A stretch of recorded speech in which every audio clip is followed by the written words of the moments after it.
Bon, ben, nous sommes le 30 juillet, et le 30 juillet, il y a encore des essaimages. Alors, c'est des essaimages tardifs, hein, c'est des essaims qui sont compliqués à garder, puisque il faut que la colonie ait le temps de s'installer avant l'automne, et à partir de la mi-octobre, les colonies commencent à se mettre en phase d'hivernage. Mais bon, on est le 30 juillet, l'essaim, vous le voyez, il est là. Je vais vous montrer, et comme souvent, en ce moment, le problème principal, c'est les frelons, qui sont déjà tout autour des seins. Les seins s'est posé tout à l'heure, il y a une heure et demie, et il y a déjà des tas de frelons autour, donc je vous montre ça tout de suite. C'est parti. Voilà, donc c'est un essaim qui doit faire quoi? Qui doit faire 30 cm de long. C'est un essaim petit à moyen, on va dire. Et là, vous voyez que déjà les frelons, ils sont où? Ben, je viens de le voir. Euh, ils tournent autour. J'en ai claqué 3-4 en arrivant. Et bah, évidemment, ils viennent se nourrir, hein, parce que là, c'est facile d'accès. Vous voyez, il y en a un qui est là. Il attend tranquillement. Et puis, il va sûrement en choper une. Donc bah là, c'est le type d'essaim vraiment le plus classique. C'est-à-dire que l'essaim est posé sur une branche. Je vais simplement secouer l'essaim dans la branche, le faire entrer dans la ruche qui est là, et le ramener au rucher où il sera un peu protégé des frelons, parce que là, ils ont vraiment accès en libre service. En tout cas, c'est un joli petit essaim, et on va essayer de faire en sorte qu'il arrive à survivre et à passer l'hiver pour redémarrer la saison prochaine. C'est parti. Voilà, donc on a la ruche, on a l'essaim. Je vais donc prendre le couvercle de la ruche, le toit, et m'en servir pour récupérer l'essaim. Alors c'est la méthode la plus tranquille. Donc je vérifie que vous voyez bien ce qui se passe. Alors on va prendre le couvercle comme ça. On va mettre un petit coup sec. Et il y a un bel essaim. Et on va le remplir directement.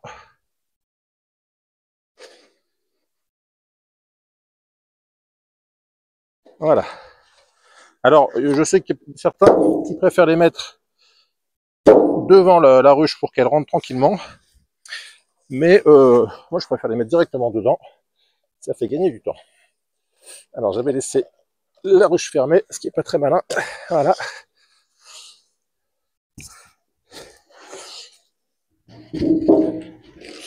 Voilà. Donc là, je vais pouvoir remettre mes cadres. Alors j'ai des cadres bâtis. Comme ça, s'il y a une reine fécondée qui m'arrangerait bien, elle pourra pondre rapidement. Voilà. Voilà, donc là, ça s'excite un peu, mais c'est normal. Je mets une partition. Là, je vais la mettre sur 4-4, je pense que ça devrait aller.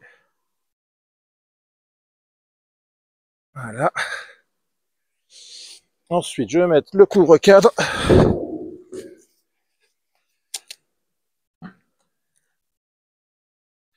On va pouvoir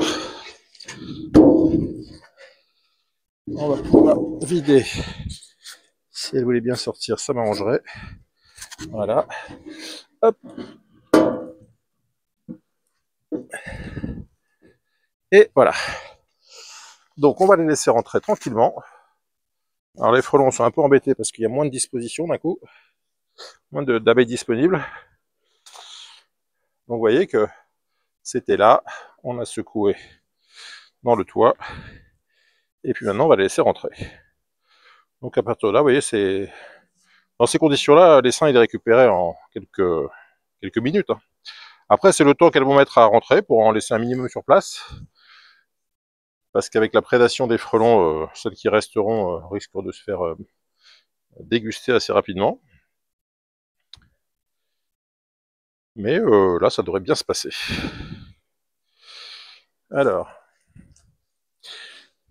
hop. Ouais, là, il y en a pour une petite demi-heure. Hein. Oh, je dirais 10 000. 10 000. Ouais, je pense. Non, non, c'est... en fait, dans 100 grammes d'abeilles, il y a 1000 abeilles. Et là, il y avait bien un petit gros, peut-être 7-8 000. Ouais, parce qu'il y avait quand même, peut-être pas 1 kilo, mais ouais, 700-800 grammes facile, ouais. Oh, c'est pas un très gros, ça. Ouais. Les gros, c'est en mars-avril. Les premiers qui essaiment après l'hiver. Ça, c'est ce qu'on appelle un essaimage secondaire. C'est une colonie qui a déjà essaimé qui réessaime. Vous voyez, l'année dernière, j'en avais vu plusieurs là, donc j'avais fait mon jardinier, il m'avait dit, oh, mais Bah, c'est-à-dire que quand ils essaiment comme ça, les essaims se posent 2-3 jours, après ils repartent vers la... Ils essaient de trouver un endroit qui leur convient et ils repartent. Mais souvent, ils trouvent des endroits pas terribles, et du coup, ils sont bouffés par les frelons. Ou, Ouais, mais si vous n'aviez rien fait, d'ici 2-3 jours, ils sont repartis. Ouais. En fait, quand elles essaiment, elles choisissent un endroit intermédiaire, le temps que les éclaireuses aillent chercher un endroit définitif. Et soit elles trouvent pas, mais si elles trouvent pas, un truc pas terrible, elles vont s'installer dans un truc pas terrible et puis elles meurent après. Quoi. Ah, moi j'ai des ruches, ouais. Et elles vivent dans la boîte, elles sortent la journée, elles rentrent la nuit. Voilà. Non, elles vivent, elles rentrent, elles sortent la journée. C'est-à-dire qu'elles partent le matin, elles vont butiner, elles reviennent. Ça vit combien de temps, les abeilles? Alors en été, ça vit 6 semaines. Et en hiver, ça vit 4 mois. C'est-à-dire que celles qui vont naître maintenant, à partir de septembre, elles vont faire l'hivernage. C'est-à-dire qu'en fait, comme elles butinent pas, elles vivent plus longtemps. Elles font simplement du chauffage pour les larves pendant l'hiver.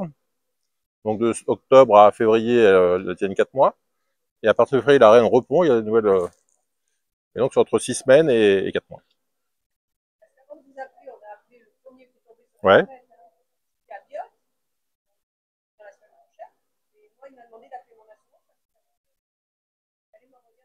Ah bon? Ah bon, il y en a qui facturent, ouais. Non, non, moi je suis pas professionnel, moi je fais ça, c'est une passion, donc...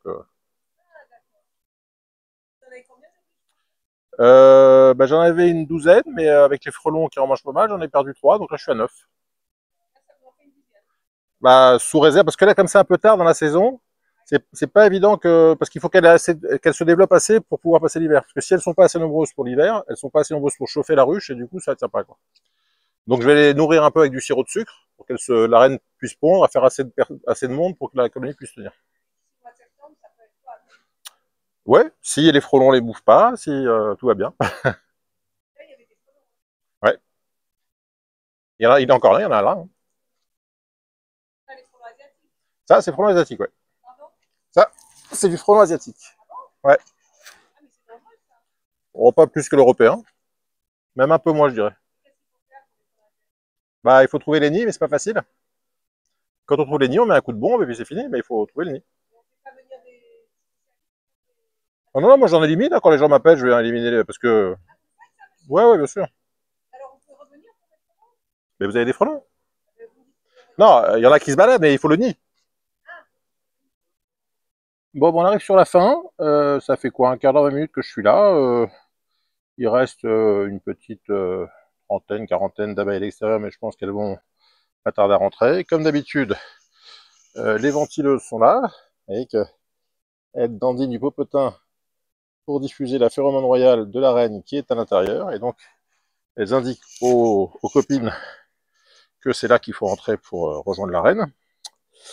Et donc, cet essaimage du 30 juillet, alors ça peut être un essaimage secondaire ou tertiaire, ça peut être aussi une désertion. Moi, je sais que j'ai eu ça dans mon rucher, une trop forte pression des frelons, et du coup, une colonie qui décide de s'en aller parce que c'est plus vivable. Et là, ce qui est étonnant, c'est que la personne m'a appelé 1 heure après l'arrivée de l'essaim, donc je suis arrivé très rapidement, 1 heure et demie après, j'étais là, et il y avait déjà, quand je suis arrivé, il y avait 5-6 frelons autour de l'essaim. Ça veut dire qu'un essaim qui n'était pas connu, hein, qui venait d'arriver, donc l'emplacement n'était pas connu, et ben en 1 heure, il y avait déjà 5-6 frelons sur le coup.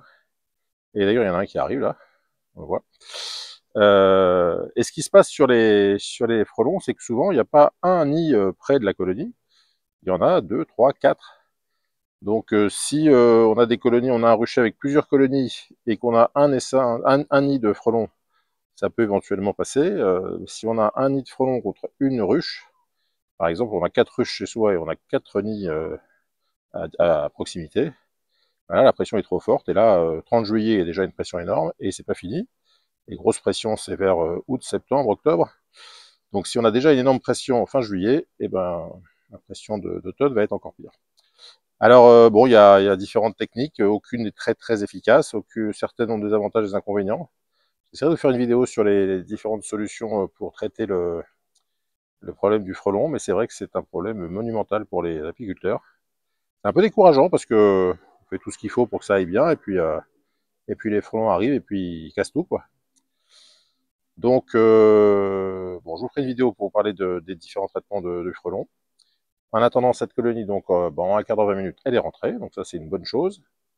Et puis, on va pouvoir la ramener au rucher, et puis faire en sorte... Alors, j'ai un coin qui est pas trop sensible, il n'y a pas trop de frelons. Donc, dans ce coin-là, ça devrait te tenir. Il faut espérer, hein, on verra bien. Et puis, en tout cas, bon, il y a encore des essaimages juillet, août. Plus on récolte un essaim tard, plus bah, c'est compliqué parce que le temps que, bah, déjà à cette période, il n'y a plus grand-chose en termes de ressources. Il faut que les abeilles réussissent à bâtir des rayons et à cette période, c'est pas évident. Il faut que la reine se mette à pondre et que la colonie soit assez nombreuse pour pouvoir passer l'hiver. Alors même s'il se passe l'hiver sur 3 ou 4 cadres, avec une partition, c'est jouable, mais il faut qu'il y ait quand même assez de monde pour chauffer la colonie en hiver. Bref, on va ramener la colonie au rucher et puis on verra bien. En attendant, j'espère que cette vidéo vous a plu et si c'est le cas, évidemment, n'hésitez pas à mettre un petit pouce bleu. Si vous avez des questions et des commentaires, elles sont évidemment les bienvenues, vos questions. Et puis si vous n'êtes toujours pas abonné, je compte sur vous pour nous rejoindre très très vite. À très bientôt pour de nouvelles aventures apicole.